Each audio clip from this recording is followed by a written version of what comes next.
तो दोस्तों, welcome to विद्यालय आईएएस। हम अपने संविधान की अंतिम कक्षाओं की ओर हैं। तो आज हम राजभाषा और उसमें रिलेटेड जितने भी महत्वपूर्ण प्रावधान हैं उन सभी को कवर करेंगे। इससे पहले अगर आप अभी तक विद्यालय आईएएस से नहीं जुड़े हैं तो प्लीज चैनल को सब्सक्राइब करें, वीडियो को लाइक करें और शेयर करें। राजभाषा के रूप में भाग 17 में राजभाषा को जोड़ा गया है। ठीक है, राजभाषा में जितने भी महत्वपूर्ण प्रावधान है भाग 17 के अंतर्गत 343 से 351 के बीच महत्वपूर्ण अनुच्छेदों के मध्य सबको रखा गया है। ठीक है, तो हम इसे अनुच्छेद अनुच्छेद के हिसाब से ही पढ़ेंगे। फिर लास्ट में हम जितने भी क्लासिकल लैंग्वेजेस हैं और जितनी भी संवैधानिक भाषाएं हैं उनको देख लेंगे। ठीक है, तो अनुच्छेद 343 क्या कहते हैं? संघ की राजभाषा हिंदी होगी जो देवनागरी लिपि में लिखी जाएगी और हिंदी के लिए राष्ट्रभाषा या मातृभाषा जैसे शब्दों का प्रयोग नहीं किया गया है। ठीक है, कई बार एग्जाम में दे देता है भारत की राष्ट्रभाषा है, तो भारत की राष्ट्रभाषा कोई भी नहीं है। ठीक है, भारत की सिर्फ राजभाषा है, वो भी हिंदी। ठीक है, हिंदी के स्थान पर अंग्रेजी का प्रयोग यस, हिंदी के स्थान पर अंग्रेजी का प्रयोग किया जाता है तथा यह किया जाता रहेगा जब तक कि संसद कोई नियम न बना दे। देखिए, हिंदी भले ही राजभाषा हो लेकिन जितने भी गवर्नमेंट के जो भी संसद के एक्ट होते हैं, अधिनियम होते हैं, सब अंग्रेजी में पास होते हैं। ठीक है, लेकिन अनुवाद मांगे जाने पर हिंदी माध्यम में भी उपलब्ध कराए जाते हैं। भारत की 40% जनता हिंदी बोलती है। भारत की 40% जनसंख्या हिंदी बोलती है। अच्छा, ये ट्रिकी क्वेश्चन रहता है कि हिंदी के बाद भारत में बोली जाने वाली संख्या कौन सी है? वो है बांग्ला। ठीक है, अनुच्छेद 344 ये कहता है कि हिंदी के प्रशासन में उपयोग को बढ़ाने हेतु आयोग का गठन किया गया। इसके लिए 1955 में आयोग का गठन किया गया और इसके अध्यक्ष कौन थे? बीजी खैर। ठीक है, बीजी खैर इसके अध्यक्ष थे। आयोग का गठन कब किया गया? 344 में आयोग का ही प्रावधान करता है। ठीक है, आयोगों की सिफारिश की समीक्षा के लिए संसदीय समिति का गठन किया गया था जिसके अध्यक्ष जी.बी. पंत थे, यानी गोविंद बल्लभ पंत। 1960 में इस आयोग का गठन किया गया था। ठीक है, फिर अनुच्छेद 345 हमने पहले क्या पढ़ा कि भारत की राजभाषा हिंदी होगी। ठीक है, दूसरे में क्या बोला? दूसरे मतलब 344 में कि इसके लिए एक आयोग का गठन किया जाएगा। ठीक है, फिर अनुच्छेद 345 आता है राज्यों की राजभाषाएं। राज्यों की राजभाषाएं, एक मिनट, हाँ, राज्यों की राजभाषाएं। राज्य किसी भी भाषा को राजभाषा के रूप में अपना सकते हैं। देखिए, यहाँ पे राजभाषा हिंदी होगी, ये कहने का मतलब है कि संपूर्ण भारत की अगर बात की जाए तो वहां की राजभाषा हिंदी ली जाएगी, लेकिन राज्यों की अपनी अपनी राजभाषाएं हो सकती हैं। राजभाषा बेसिकली एक वोकैबुलरी का वर्ड यूज किया जा रहा है कि जो वहां की मुख्य भाषा होगी। ठीक है, ओवरऑल इंडिया की बात की जाए तो हिंदी को वो दर्जा प्राप्त होगा और किसी भी स्टेट की बारे में अगर बात की जाए तो वहां के लिए होगी। ठीक है, और किसी भी राज्य में एक से अधिक राजभाषाएं हो सकती हैं। ठीक है, याद रखना है, राजभाषा राज्यों की राजभाषाओं के बारे में अनुच्छेद 345 है। राज्य किसी भी भाषा को राजभाषा के रूप में अपना सकते हैं और एक से अधिक उनकी राजभाषा हो सकती है।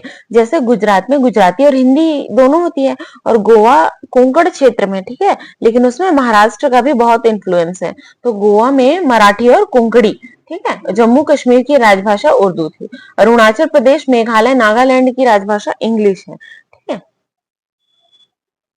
अब संघों और राज्यों के मध्य संवाद की भाषा। ठीक है, ओवरऑल संघ की भाषा हमने देख ली हिंदी राजभाषा, लेकिन प्रयोग किसका किया जा रहा है? अंग्रेजी का।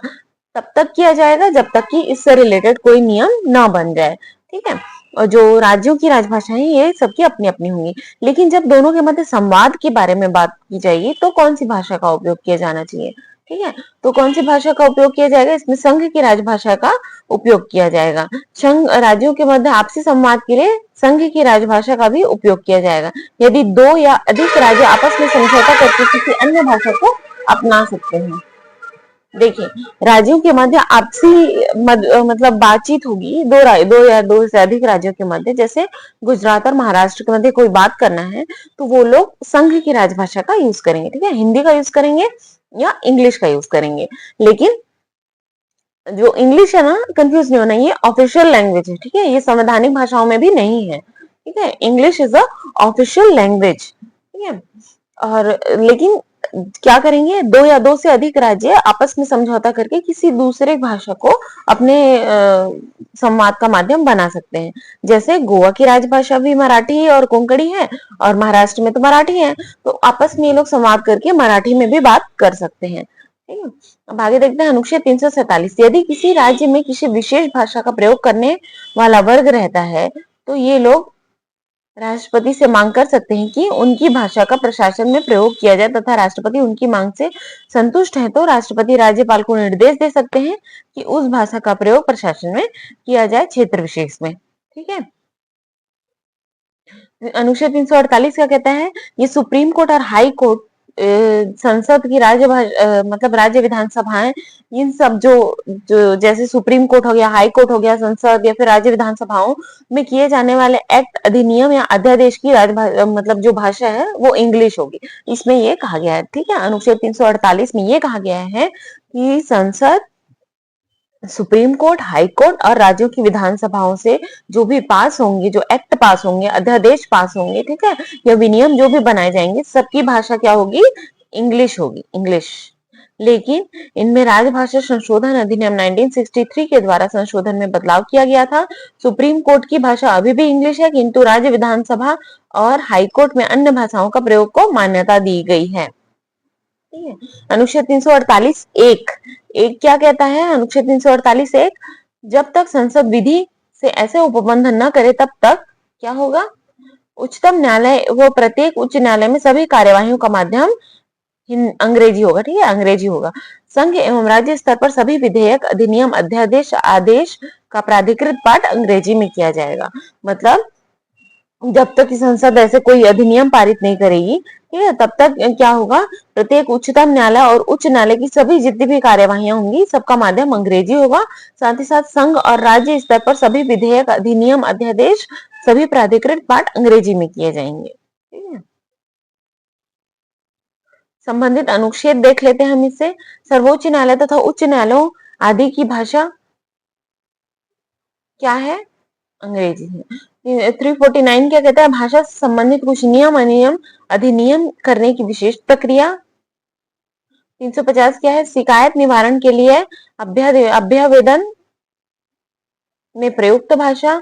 फिर अनुच्छेद 350 क क्या है, प्राथमिक स्तर पर मातृभाषा में शिक्षण के लिए सुविधाएं। जो प्राथमिक स्तर पर जो भी शिक्षा दी जाती है वो मातृभाषा में दी जाती है, ठीक है। और 350 ख क्या कहता है, देखिए 350, 350 क, 350 ख याद रखना है। 350 में है शिकायत निवारण के लिए अभ्यावेदन में प्रयुक्त भाषा, मतलब शिकायत के लिए आप जो आवेदन करेंगे उसमें कौन सी भाषा का उपयोग करेंगे, ठीक है। और 350 क क्या कहता है कि प्राथमिक स्तर पर मातृभाषा में शिक्षण के लिए सुविधाएं दी गई हैं। जो भी मातृभाषा होगी उसमें प्राथमिक स्तर पर आप पढ़ाई कर सकते हैं। फिर 350 ख क्या कहता है, भाषाई अल्पसंख्यकों के लिए विशेष पदाधिकारी। फिर 351 क्या कहता है, हिंदी भाषा के विकास के लिए निषेध, सॉरी निर्देश, ठीक है। हिंदी भाषा के विकास के लिए निर्देश दिए गए हैं। संविधान के द्वारा हिंदी भाषा के विकास के लिए महत्वपूर्ण जो भी हो सकता है वैसा काम करने के लिए निर्देश दिए गए हैं। 348 दो देखते हैं हम। 348 दो, 348 एक देखा हमने। 348 एक में हमने क्या देखा कि जब तक संसद विधि के द्वारा ऐसे उपबंध न करे तब तक हाई कोर्ट की भाषा क्या होगी, सुप्रीम कोर्ट की भाषा क्या होगी, अंग्रेजी होगी। साथ ही साथ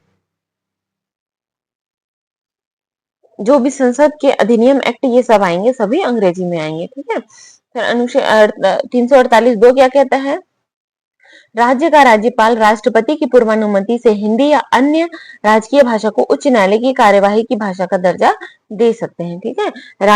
राज्यपाल राष्ट्रपति की पूर्वानुमति से, मतलब राष्ट्रपति से अनुमति लेके ये दर्जा देंगे, किस चीज का दर्जा देंगे, उच्च न्यायालय की कार्यवाही को हिंदी में या किसी अन्य राजकीय भाषा में प्रयोग करने में। फिर अनुच्छेद 348 3 क्या कहता है कि इस तरह का नियम विधानसभा भी बना सकती है, विधेयक, अधिनियम, अध्यादेश, आदेश आदि के संदर्भ में कर सकती है, परंतु सभी का अंग्रेजी अनुवाद अनिवार्यतः प्रकाशित होना चाहिए। जैसे क्या बोला जा रहा है 348(3) के तहत कि अगर तमिलनाडु चाहती है कि उसके कोर्ट के द्वारा, ठीक है, या फिर वहां की जो भी विधानसभा है उसके द्वारा जो भी फैसले हैं वो तमिल लैंग्वेज में पास हो, ठीक है, तमिल लैंग्वेज में पास हो, तो वो लोग को उसका जो अंग्रेजी अनुवाद है वो अनिवार्यता पास करना पड़ेगा, मतलब दोनों ही अनुवादित फॉर्म में जाएगा, ठीक है। वर्ष 2019 में केंद्रीय कानून मंत्री की घोषणा के बाद उच्चतम न्यायालय के निर्णयों को अब 9 भाषाओं में हिंदी, असमिया, बंगाली, कन्नड़, मराठी, ओडिया, तमिल, तेलुगु और उर्दू में उच्चतम न्यायालय की वेबसाइट पर अपलोड किया गया है। देखिए 2019 में क्या हुआ था, केंद्रीय कानून मंत्री ने घोषणा किया था कि अब सुप्रीम कोर्ट की जितने भी वर्डिक्शन है, जितने भी फैसले हैं वो सभी 9 भाषाओं में क्या होंगे, अपलोड सुप्रीम कोर्ट की साइट पे अपलोडेड रहेंगे, ठीक है। कौन कौन सी भाषाएं, हिंदी, असमिया, बंगाली, कन्नड़, मराठी, ओडिया, तमिल, तेलुगु और उर्दू, ठीक है। फिर अनुच्छेद 350 क्या कहता है, व्यथा के निवारण के लिए कोई व्यक्ति राज्य में प्रयोग होने वाली किसी भी भाषा में आवेदन कर सकता है। 350 क्या कहता है, प्रारंभिक शिक्षा पर, हमने 350 पढ़ा हुआ है, ठीक है, ऊपर में हमने शॉर्ट शॉर्ट में पढ़ा, क्या है, शिकायत के लिए जो भी आवेदन करेंगे उसमें किसी भी भाषा का उपयोग किया जा सकता है, ठीक है, राज्य में प्रयुक्त किसी भी भाषा का। 350 क्या कहता है, प्रारंभिक स्तर पर जो भी शिक्षाएं होंगी वो मातृभाषा में उपलब्ध होंगी। राष्ट्रपति राज्यों को निर्देश दे सकता है कि भाषाई अल्पसंख्यकों की आरंभिक शिक्षा मातृभाषा में हो। 350 क्या कहता है, भाषाई अल्पसंख्यकों वर्गों के लिए विशेष अधिकारी की नियुक्ति होगी और यह अधिकारी कौन, राष्ट्रपति नियुक्त करेंगे। और अनुच्छेद 351 हिंदी के विकास के लिए निर्देश दिए गए हैं, ठीक है। अनुच्छेद 351 में क्या कहा गया है, हिंदी भाषा के विकास के लिए निर्देश दिए गए हैं। अब शास्त्रीय भाषा के दर्जे के लिए मानदंड कौन कौन से हैं। शास्त्रीय भाषाओं को श्रेणी में वे भाषाएं आती हैं जिनका लंबा इतिहास, देखना है पहले कौन कौन से मानदंड है, जिनका लंबा इतिहास हो और स्वतंत्र व्याकरणिक परंपरा तथा मौलिक साहित्य हो, ठीक है। किसी भाषा को शास्त्रीय भाषा मान्य और घोषित करने हेतु भारत सरकार द्वारा अग्रलिखित मानदंड दिए गए हो, ठीक है। एक तो क्या है, सबसे पुराना इतिहास होना चाहिए, प्राचीन इतिहास होना चाहिए, प्लस जो भी व्याकरणिक परंपरा है वो क्लियर होनी चाहिए, ठीक है। जो भी मतलब व्याकरण है उस प्रॉपर लैंग्वेज का, जैसे हिंदी का अलग व्याकरण होता है, अंग्रेजी का अलग व्याकरण होता है, ठीक है, वैसे ही उस भाषा को अगर क्लासिकल लैंग्वेज बनाना है तो उस भाषा का भी एक प्रॉपर व्याकरण होना चाहिए, ठीक है, और उस भाषा में मौलिक साहित्य भी उपलब्ध होने चाहिए, ठीक है। देखते हैं क्या क्या है। पहली तो उस भाषा का 1500 से 2000 वर्ष पुराना लिखित इतिहास लिखित ग्रंथ में हो, ठीक है, जैसे संस्कृत, तमिल, तेलुगु, ठीक है, इन ये सब जो है वो प्रॉपर 1500, 1600 का 2000 आसपास का इतिहास रखते हैं, ठीक है। उस भाषा का एक प्राचीन साहित्य ग्रंथ हो जिसे उस भाषा को बोलने वाले एक बहुमूल्य विरासत मानते हो। उस भाषा की साहित्य परंपरा मौलिक हो, न कि न किसी अन्य भाषिक समुदाय से ली गई हो। देखिए साहित्य परंपरा मौलिक होनी चाहिए, मौलिक होने का मतलब क्या है कि वो इंडिपेंडेंट हो, किसी से लिया हुआ ना हो, ठीक है। जैसे भोजपुरी हम लैंग्वेज बोल देते हैं, ठीक है, तो भोजपुरी एक क्लासिकल लैंग्वेज नहीं हो सकता, क्यों, क्योंकि जो भी इसके वर्ड्स होते हैं, जो इसकी कहीं ना कहीं से व्याकरणिक सामग्री होती है वो हिंदी से ली जाती है, ठीक है, तो भोजपुरी को आप नहीं बोल सकते क्लासिकल लैंग्वेज। और इसमें कोई 1500 से 2000 वर्ष पुराना इतिहास भी उपलब्ध नहीं है, ठीक है। उपरोक्त मानदंडों के आधार पर 6 भाषाओं को शास्त्रीय भाषा का दर्जा दिया गया है। तो क्या क्या मानदंड है, ये आपके मेंस में भी आ सकते हैं। 1500 से 2000 वर्ष का पुराना लिखित इतिहास हो, उस भाषा का एक प्राचीन साहित्य ग्रंथ हो जिसे उस भाषा के को मानने वाले लोग, को बोलने वाले लोग बहुमूल्य विरासत मानते हो। एक तो उस भाषा की साहित्यिक परंपरा जो भी हो मौलिक होनी चाहिए, ठीक है, न कि किसी से ली गई हो। टोटल 6 क्लासिकल लैंग्वेज है, जिसमें से जो 6वां क्लासिकल लैंग्वेज है वो 2014 में ऐड हुआ है, ठीक है। देखते हैं कौन कौन से क्लासिकल लैंग्वेज है। तमिल सबसे पहले 2004 में, ठीक है, तो तमिल एक बहुत ही पुराना लैंग्वेज है, प्लस व्याकरणिक साहित्य वाला लैंग्वेज है।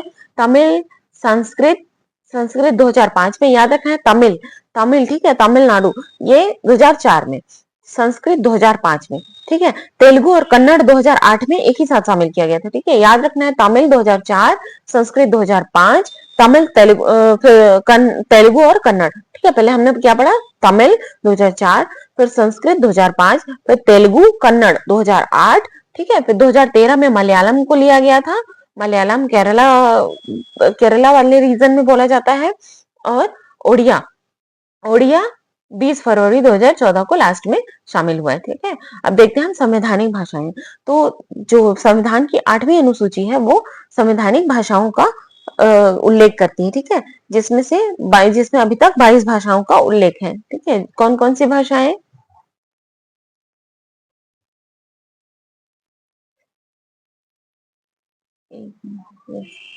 असमिया, ए से असमिया, बी से बंगाली। ठीक है, फिर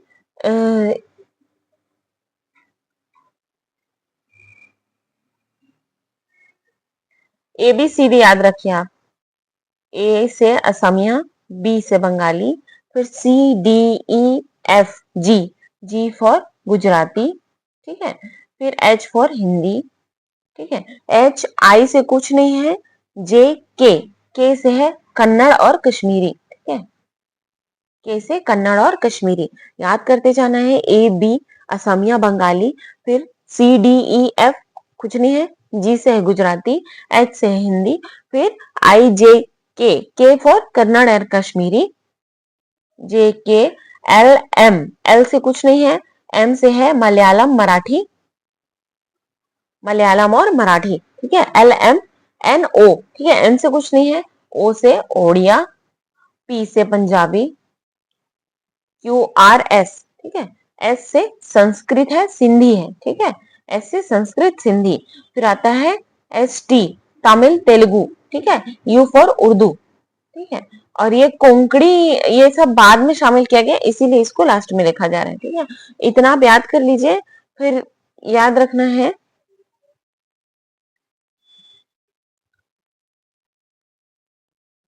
जो ये म को ने है, इसे हमने बाद में शामिल किया। ठीक है, म को ने, मणिपुरी, कोंकणी और नेपाली। ठीक है, और फिर बाद में शामिल हुआ है मैथिली, बोडो, डोंगरी, संथाली। कौन से संविधान संशोधन के तहत जोड़ा गया था? 71वें संविधान संशोधन 1992 के तहत मणिपुरी, कोंकणी और नेपाली को जोड़ा गया था। और 92 संविधान संशोधन यानी 92वां संविधान संशोधन 2003 के तहत मैथिली, बोडो, डोंगरी और संथाली को जोड़ा गया था। ठीक है, 14 जो मूल संविधान में 14 ही भाषाएं थी।